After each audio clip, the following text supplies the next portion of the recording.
Hello everybody, Lady Gator Duke here, and welcome back to The Legend of Zelda Majora's Mask. In the last episode, we took care of art pieces and things like that in the Southern Swamp and Snowhead.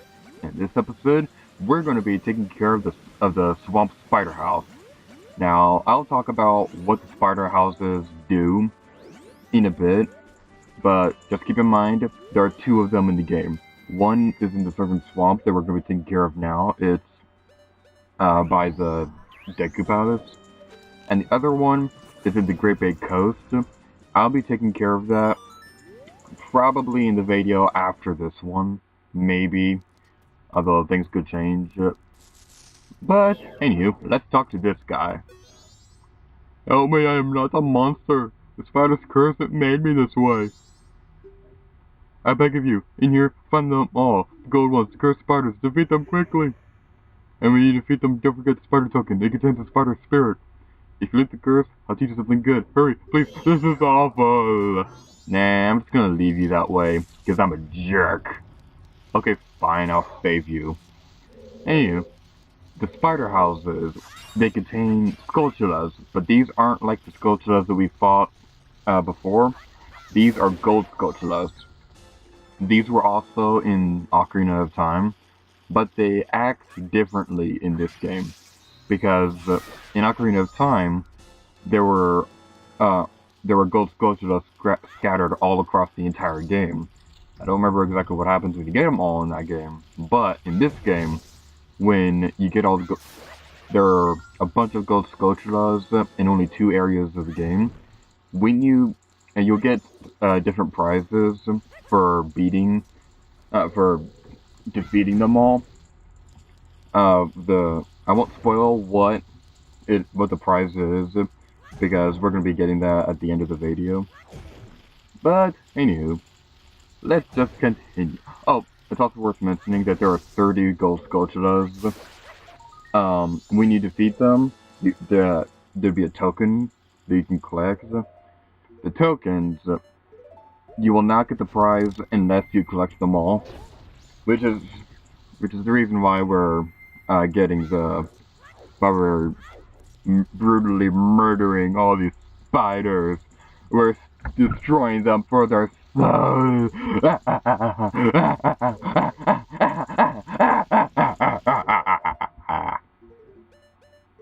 Anywho, we could objectively have done this a few videos back. I just decided to take care of the spider houses after I beat the Great Bay Temple. The way I'm organizing this Let's Play is kind of weird, I admit. I probably could have done a better job planning it out. But hey, I'm doing this game for fun. It's not like it's a job or anything. So I can take all the time I want.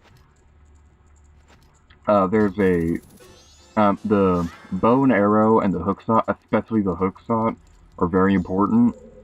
The hook shot is the primary reason why I decided to do the swamp houses after the Great Bay Temple, because it would have been a little weird to beat Gerudo Fortress, know the reason why we're going into the temple, and then just go back to a previous location to take care of a side thing.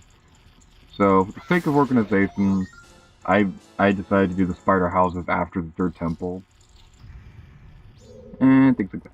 The walls and the pillars remind me of, making me think of Tomb Raider 2. Because in Tomb Raider 2, there were spiders and red wallpaper things, whatever it is. And the pillars, they kind of looked like they were made in China, and Tomb Raider 3 was based around the Chinese artifact thing. And I don't know why I'm talking about Tomb Raider 2. I've never even actually played the game. I've only seen walkthrough of it. Anyway, there are some Skulltula thingies here. The noise that you hear, I'll be quiet so you can hear it.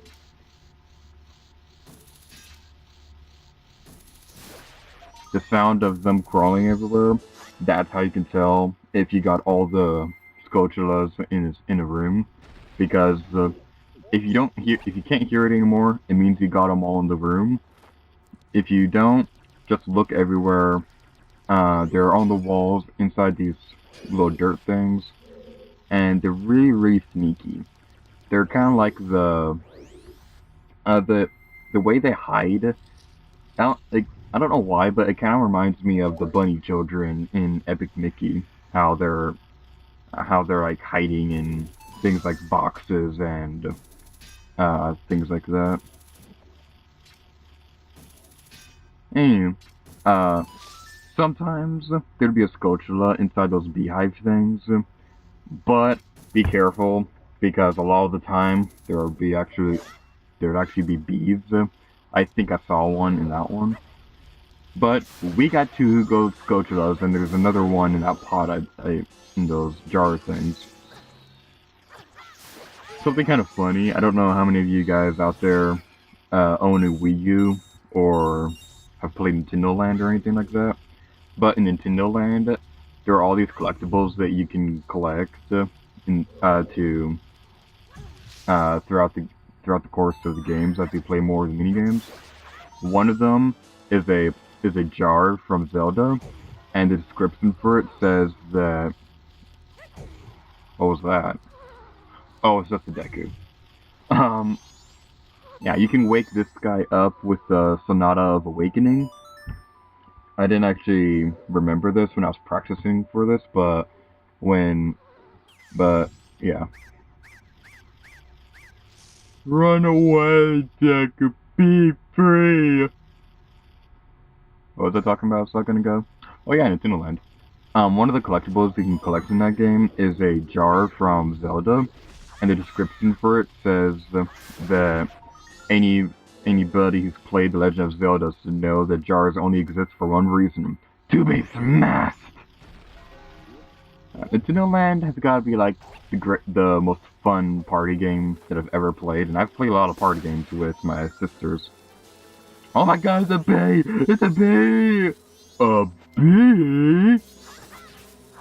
And I just broke my #1 rule of thumb yet again to not reference any other. Oh my god, it's a bee!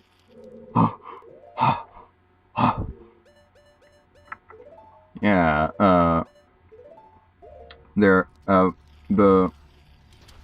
what was I talking about? Man, I gotta remember I gotta do a better job on remembering what I'm actually saying. Alrighty then. These bugs are going to be important for getting some of the spiders. You'll see why in a bit. And destroy this! Yay! A ladder appeared! And let's destroy some more jars. I feel bad for the people who have to pay 10 rubies to replace these jars, because a lot of the times they only hide like a single ruby in there. And let's destroy another Skulltula thingy-majigger of jigginess. Whenever I say thingy-majiggy of jigginess, or however it was I just said it, I always think of Banjo-Kazooie. And one of my favorite LPers actually did a Let's Play on was actually doing a Let's Play of Banjo-Kazooie before he quit Let's Playing. There's no use in saying what his name is, because obviously he quit Let's Playing, although he still is part of the collaboration group. But I've mentioned him in previous videos, so if you really want to know what his name was, go look for them. I don't exactly remember which ones I mentioned them in, but he quit Let's Playing for whatever reason. I'm probably going to continue Let's Playing for a very long time. My ultimate goal as a Let's Player, actually I have two of them. One of them is to be able to co-commentate with the Runaway guys, but the other primary goal for me being a Let's Player, and this is the main one, is to get to Let's Play 100. Once I get to 100 LPs, that's when I'm going to quit. Because, honestly, 100 LPs is gonna be crazy, but that's my goal, to be able to make 100 of them. And the funny thing is, I only have 30 planned, and things like that.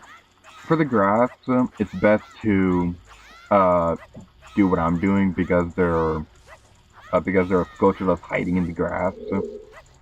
This room is the most notorious for sculptures being hidden because you have the ones up in the beehive up there, the ones in the grass, and you have the ones in the tree.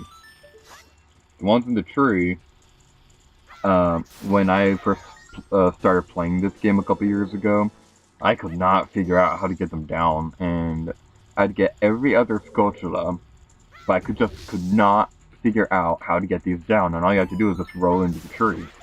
It was just the simplest thing, but because I was lame, I could not figure it out.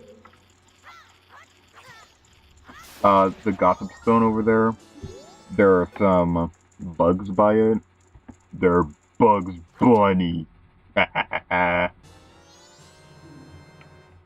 Yeah, like I said a bit ago, the bugs are going to be important for getting some of the spiders and stuff like that. I lost my train of thought, so I'm going to talk about something else. Lately, I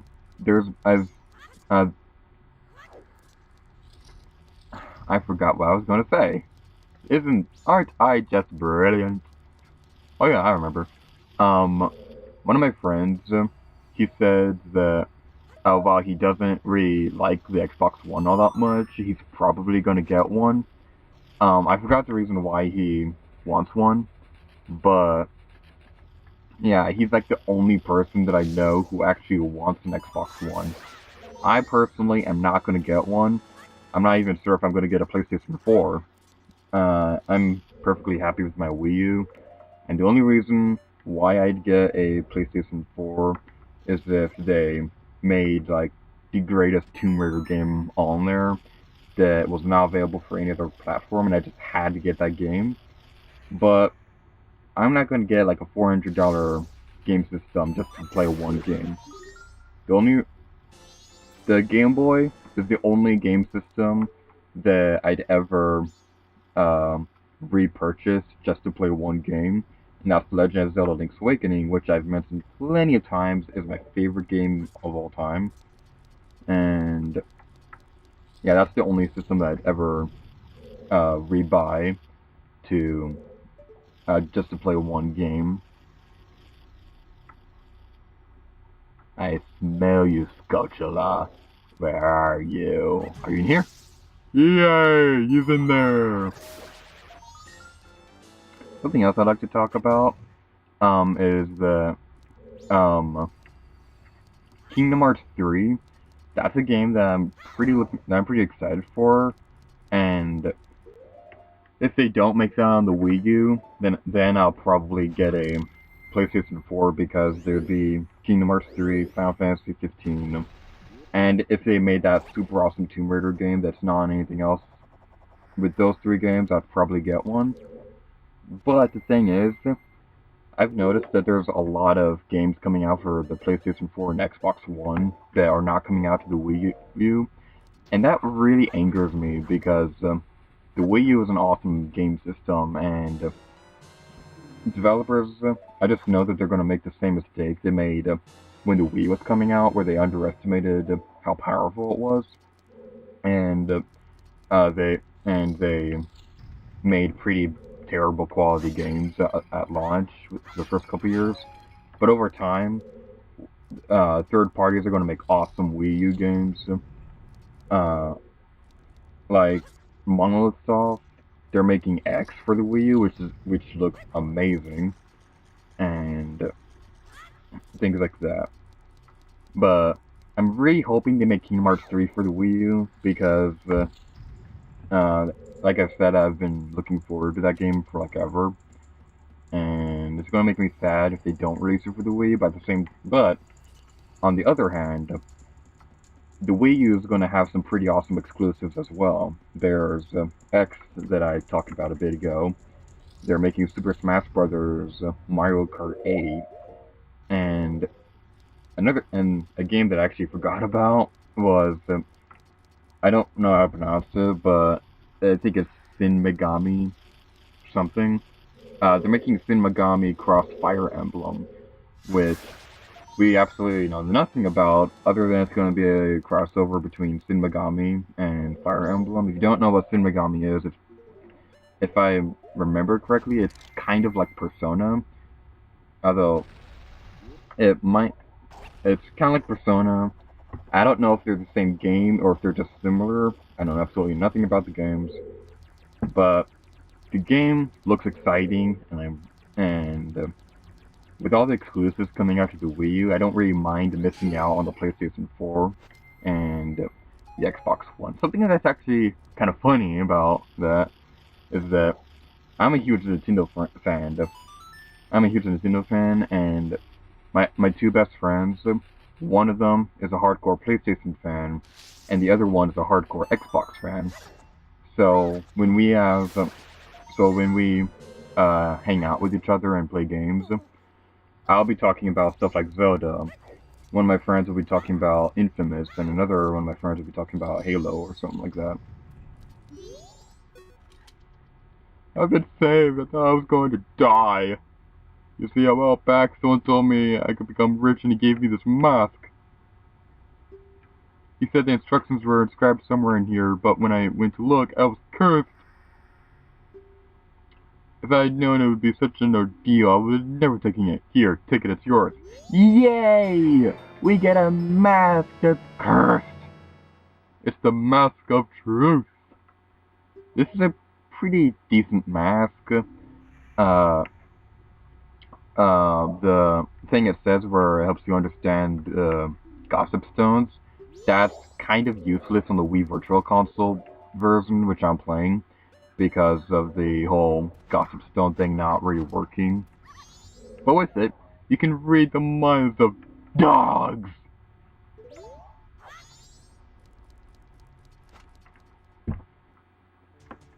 One more thing we're going to be taking care of before we end off this video is that we're going to be taking care of the last thing that we can do for Romani Ranch. And it's Mama Moo Yan's Doggy Racetrack. Make sure that the Mask of Truth is equipped, because it's going to be very helpful for what we're going to be doing. What do you want? This is Mama Moo Yan's Doggy Racetrack, just like the sign says. Do you want to try a dog race? Minimum bet is 10 rupees. Will you try it? Now! Okay, I will. And first go and fetch a doggy. So what this is that we have to pick out a dog. I feel unstoppable. I don't think I'll lose. When the dog says that, that means that that dog has the highest chance of winning. And also paying attention to the first thing they say, like ruff, ruff, ruff. If they say ruff, they're probably gonna win. If they say ruff, ruff, then they might win. If they say they're not gonna win. Run, little doggies! Oh my god, they're so adorable. It's a little weird to say because they're not real and things like that, but these dogs, they've got to be like the most adorable virtual, not real dogs that I've ever seen, man. It's so adorable!